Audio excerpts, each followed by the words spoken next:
మనకి తెలంగాణ రాష్ట్రంలో చూసినప్పుడు అగ్రో క్లైమాటిక్ జోన్స్ 3 ఉన్నాయని చెప్పి ఇంతకుముందు మనం చర్చించాం. సో, అందులో మనకి 3 టైప్స్ అంటే northern Telangana, central Telangana, southern Telangana.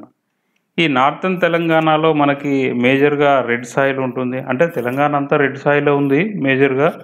కానీ నార్థన్ తెలంగాణలో మనకి మేజర్ క్రాప్స్ వచ్చేసి rice, maize, soybean, cotton, red gram, turmeric ఇవి మేజర్ క్రాప్స్‌గా ఉన్నాయి. అలాగే సెంట్రల్ తెలంగాణ గనక చూస్తే మనకి cotton, rice, maize, green gram, mango, sugar cane, chillies ఇవి సెంట్రల్ తెలంగాణలో ప్రధాన పంటలుగా ఉన్నాయి. అలాగే మనం సదర్న్ తెలంగాణ గనక చూస్తే అందులో మనకి సీసెమ్, కాటన్, రైస్. ఇక్కడ రైస్ అనేది మనకి థర్డ్ ప్లేస్‌లో కనబడుతుంది. ఇవి మేజర్‌గా డిఫరెంట్ క్లైమాటిక్ జోన్స్‌లో ఇంపార్టెంట్ క్రాప్స్ మనం ఇక్కడ డిస్కస్ చేసాము. ఓవరాల్‌గా తెలంగాణలో చూసినప్పుడు మనకి ప్యాడీ, తర్వాత red gram, cotton, maize, Bengal gram, groundnut, soybean, jowar, black gram, green gram ఇవి మేజర్ క్రాప్స్‌గా మనకి తెలంగాణలో ఉన్నాయి. సో, నెక్స్టు ఈ పంటలని మనం క్రాప్స్‌ని 2 రకాలుగా డివైడ్ చేయవచ్చు. అవి food crops, non food crops. అంటే ఫుడ్ క్రాప్స్ అంటే ఆహార పంటలు, నాన్ ఫుడ్ క్రాప్స్ అంటే ఆహారేతర పంటలు అని మనకు అందరికీ తెలిసిన విషయమే. సో, అక్కడ ఈ అంటే తెలంగాణలో పండే ప్రధాన ఆహార పంటలు వరి ముఖ్యంగా ఉంది.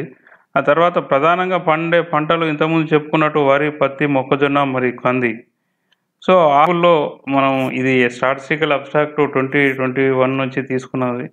సో, ఇందులో మనకి ఏరియా ఇచ్చాము. అంటే క్రాపు, ఏరియా, ఈల్డ్, ప్రొడక్షన్. అంటే ఈ 3 డీటెయిల్స్ ఇక్కడ ఇచ్చాము. మనకు మేజర్‌గా ప్యాడీ అనేది డామినేటెడ్ ఉంది తెలంగాణలో. ఆ తర్వాత మీజ్ వచ్చేసి చాలా అంటే 12,79,000 ఎకర్స్‌లో మైజ్ అనేది పండిస్తున్నారు. సో, ఈ టేబుల్ ఒకసారి మనం చూడాల్సిన అవసరం ఉంది. ఎవరైతే కాంపిటీటివ్ ప్రిపేర్ అయ్యేవాళ్ళు. సో, ప్రతి ఒక్క క్రాప్ కూడా మనకి ఇంపార్టెంటే. మేజర్‌గా ఎక్కడ పండుతుంది, ఎలాంటి సిచ్యువేషన్‌లో పండుతుంది అనే విషయాలను కూడా మనం ఈ జాగ్రఫీలో భాగంగా చూద్దాం. సో, ఆ తర్వాత మనకి మేజర్ క్రాప్ వచ్చేసి తెలంగాణలో వరి అని చెప్పాను. ఇది ఆల్మోస్ట్ 135 లక్షల టన్నులు మనకి 21, 22 ఇయర్‌లో ప్రొడ్యూస్ అయింది.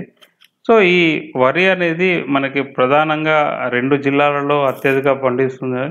ఆల్మోస్ట్ ఈ 2 జిల్లాలు కలిపి 18% టోటల్ షేర్ అంటే స్టేట్ షేర్‌ని కలిగి ఉన్నాయి. అవి ఏంటంటే నల్గొండ, సూర్యాపేట.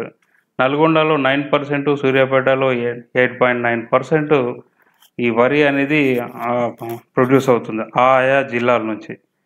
సో, ఇక్కడ మనకి ఓవరాల్‌గా చూస్తే సూర్యాపేట, నల్గొండ, నిజామాబాద్, సిద్దిపేట, కరీంనగర్ ఈ టాప్ 5 డిస్ట్రిక్ట్స్ మనకి ప్యాడీ పండించే జిల్లాలుగా చెప్పవచ్చు. ఇక్కడ మనం 2014 నుంచి ఈ ఏరియా అంటే వరి సాగు కింద ఉన్న ఏరియా అనేది ఇంక్రీజ్ అవుతూ వస్తుందని ఈ ట్రెండ్స్ చూపెడుతుంది. మనకు 2014-15లో జస్ట్ 34,97,000 ఎకర్స్ మాత్రమే ఉండేది.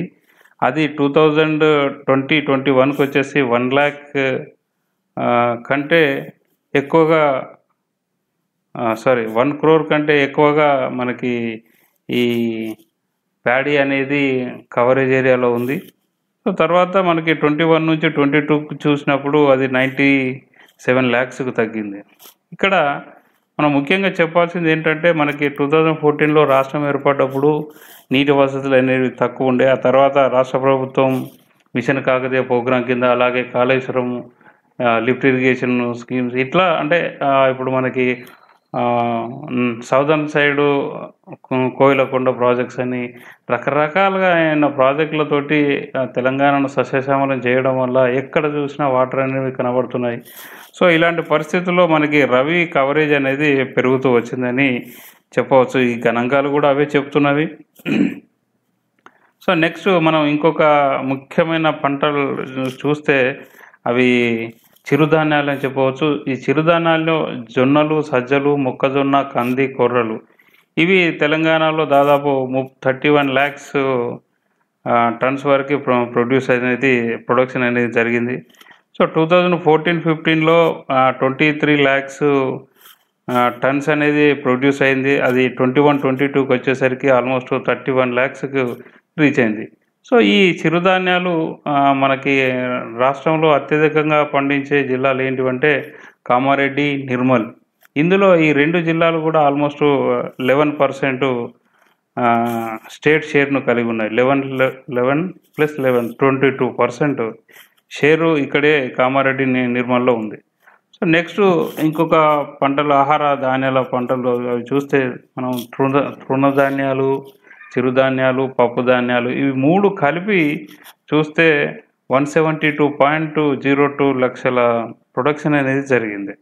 సో ఇవి మనకి ఎక్కడ హైయెస్ట్ ఉన్నాయంటే నిజామాబాద్ జిల్లాలో 7.5% ఉంది. అలాగే నల్గొండలో కూడా 7.1% అనేది స్టేట్లో వీటి షేర్ అనేది ఉంది. సో ఇక్కడ ఒక్కొక్క క్రాప్ గురించి చూద్దాము. సో ఇందులో రెడ్ గ్రాము మనకి 2014-15లో 5,45,000 ఎకర్స్లో సాగు అనేది చేశారు. ఆ తర్వాత మనకి 2021 చూస్తే 10 lakhsకి రీచ్ అయింది. 21-22కి అది 7.6కి తగ్గిపోయింది. సో ఈల్డ్ అనేది కూడా మనకు 14-15లో 200 kgs ఎకరానికి ఉండేది. అది మనకి 21-22కి వచ్చేసి మోర్ దెన్ 300 అనేది రికార్డ్ అయింది. సో ఇక్కడ మనకి రెడ్ గ్రామ్ అనేది వికారాబాద్, నారాయణపేట, సంగారెడ్డి, ఆదిలాబాద్, కొమరంభీం ఈ 5 districts మనకి టాప్ మోస్ట్ డిస్ట్రిక్ట్గా ఉన్నాయి. తర్వాత మనం గ్రౌండ్ నట్ చూస్తే ఇది కూడా 2014-15లో 3,82,000 ఎకర్స్లో దీన్ని సాగు చేశారు. అది 2021 తర్వాత 21-22 కూడా ఆల్మోస్ట్ 3 lakhs అనేది మెయింటైన్ చేసుకుంటూ వస్తున్నారు. సో ఈల్డింగ్ అనేది మాత్రం ఎకర్కి పెరిగిందని చెప్పవచ్చు. 2014-15లో 772 kgs పర్ ఎకర్గా ఉన్నది. ఆ తర్వాత 21-22కి వచ్చేసరికి అది 913 kgs పర్ ఎకర్గా రికార్డ్ అయింది. సో ఇందులో మనకి ఈ గ్రౌండ్ నట్ అనేది రాష్ట్రంలో చూస్తే నాగర్ కర్నూల్లో హైయెస్ట్ ప్రొడక్షన్ డిస్ట్రిక్ట్ ఉంది. ఆ తర్వాత నల్గొండ, వనపర్తి, జోగులాంబ, ఆ తర్వాత మహబూబ్ నగర్. అంటే ఒక్క నల్గొండ జిల్లా కాకుండా ఉమ్మడి మహబూబ్ నగర్ మనకి గ్రౌండ్ నట్ ప్రొడక్షన్లో టాప్లో ఉన్నదని చెప్పి రికార్డ్స్ చెప్తున్నాయి. తర్వాత మళ్ళీ మనకి రాష్ట్రంలో ఉత్పత్తి అయ్యే 2 ప్రధాన సుగంధ ద్రవ్యాలు ఏంటివంటే అవి పసుపు, మిరపగా చెప్పవచ్చు. పసుపు ఉత్పత్తి 21-22లో మోర్ దెన్ 2 lakhs టన్నులుగా ఉంది. ఇది ప్రధానంగా మనకు రాష్ట్రంలో నిజామాబాదు, జగిత్యాలలో అత్యధిక పసుపు పంట అనేది మనకు ప్రొడక్షన్ అనేది ఉంది. ఆ తర్వాత మనం మిర్చి చూస్తే ఓవరాల్గా 6.5 lakhs టన్నులుగా ఉంది. ఇది మనకి ఖమ్మం జిల్లా హైయెస్ట్గా ఉన్నది. ఇక్కడ ఈ టేబుల్ చూస్తే మనకి ఇంతకుముందు చెప్పినట్టు నిజామాబాద్, జగిత్యాల, నిర్మల్, వరంగల్, మహబాద్ ఈ జిల్లాలో మనకి టర్మరిక్ పసుపు అనేది ఎక్కువ ఉత్పత్తి అనేది జరుగుతుంది. సో ఇక్కడ మనం చిల్లీ కనుక చూస్తే ఒకసారి స్టేట్ వైజ్ స్ప్రెడ్ ఎలా ఉంది, ఎక్కడ హైయెస్ట్ ఉంది, ఎక్కడ లోయెస్ట్ ఉందంటే ఈ గ్రీన్ ఏరియా అంతా కూడా మనకి చిల్లీ హైయెస్ట్ ఏరియా అనేది ఉంది. ఆ తర్వాత మనకి వెస్ట్ తెలంగాణ, నార్త్ తెలంగాణలో చూస్తే దీని యొక్క సాగు అనేది చాలా తక్కువ ఉన్నది. ఇక్కడ ఆదిలాబాద్ నుంచి స్టార్ట్ అయితే నారాయణపేట వరకు మనకి నార్త్ వెస్ట్ తెలంగాణలో ఈ మిర్చి అనేది తక్కువ ఉంది. అదే సౌత్ సౌత్ ఈస్టు ఈ జిల్లాలలో మనకి ఎక్కువ ఈ చిల్లీ అనేది ప్రొడక్షన్ కానీ లేదంటే ఎకర్స్ కానీ ఎక్కువ విస్తీర్ణం అనేది ఉంది. అది ఈ మ్యాప్ అనేది ఒకసారి మనకు గమనిస్తే చిల్లీ యొక్క స్ప్రెడ్ అనేది తెలుస్తుంది. సో నెక్స్ట్ తెలంగాణలో ఇంకొక ప్రధాన పంట ఏంటంటే పత్తి, కాటన్. ఇది మొత్తం ఆల్మోస్ట్ 25 lakhs టన్నుల పత్తి అనేది ఉత్పత్తి అయింది లాస్ట్ ఇయర్. సో అది ఒకసారి 2014 నుంచి 2021-22 ఇన్ఫర్మేషన్ కనుక చూస్తే ఎకర్లో వచ్చేసి 41 lakhs నుంచి 46 lakhs ఏరియాకి రీచ్ అయిపోయింది. ఆ తర్వాత ఈల్డింగ్లో పర్ ఎకర్కి 144 kgs ఉన్న కాటన్ లింట్ మనకి లాస్ట్ ఇయర్ అంటే 21-22కి వచ్చేసరికి 175 kgs అయింది. సో ఇది రాష్ట్ర వ్యాప్తంగా చూస్తే మనకి నల్గొండ, ఆదిలాబాద్, సంగారెడ్డి, నాగర్ కర్నూలు, కొమరంభీం జిల్లాల్లో అత్యధికంగా ఇది ఉత్పత్తి అవుతుంది. అలాగే కాటన్లో కపాస్ అనేది ఇంకొక ఉంది. సో అందులో మనకి 2014-15లో 441 kgs పర్ ఎకర్గా ఉండేది. తర్వాత 21-22లో దీని యొక్క ఈల్డింగ్ అనేది పెరిగింది. అది 537 kgs పర్ ఎకర్గా రికార్డ్ అయింది. సో ఇందులో కూడా మనకి చూస్తే నల్గొండ, ఆదిలాబాద్, సంగారెడ్డి, నాగర్ కర్నూలు, కొమరంభీం ఇవి సేమ్ ఈ కాటన్ అనేది ప్రొడ్యూస్ అవుతున్న జిల్లాలుగా ఉన్నాయి. సో తర్వాత మనకి పొగాకు కూడా ప్రధానంగా ఉత్పత్తి చేస్తున్నారు. ఇది జోగులాంబ, గద్వాల మరియు నిజామాబాద్ జిల్లాలలో అత్యధిక పొగాకు అనేది రికార్డ్ అయింది. సో ఒకసారి ఈ సోయాబీన్ కనుక చూస్తే మనకి ఆదిలాబాద్, నిర్మల్, కామారెడ్డి, నిజామాబాద్, సంగారెడ్డిలో సోయాబీన్ ఉత్పత్తి అనేది ఎక్కువగా ఉంది. ఆ తర్వాత మ్యాంగోస్ మనకి ఉమ్మడి కరీంనగర్ జిల్లాలోని జిల్లా అయిన జగిత్యాలలో హైయెస్ట్ మ్యాంగోస్ అనేది ప్రొడ్యూస్ అవుతుంది. ఆ తర్వాత ఖమ్మం, నాగర్ కర్నూలు, రంగారెడ్డి, మంచిర్యాల జిల్లాలు ఉన్నాయి.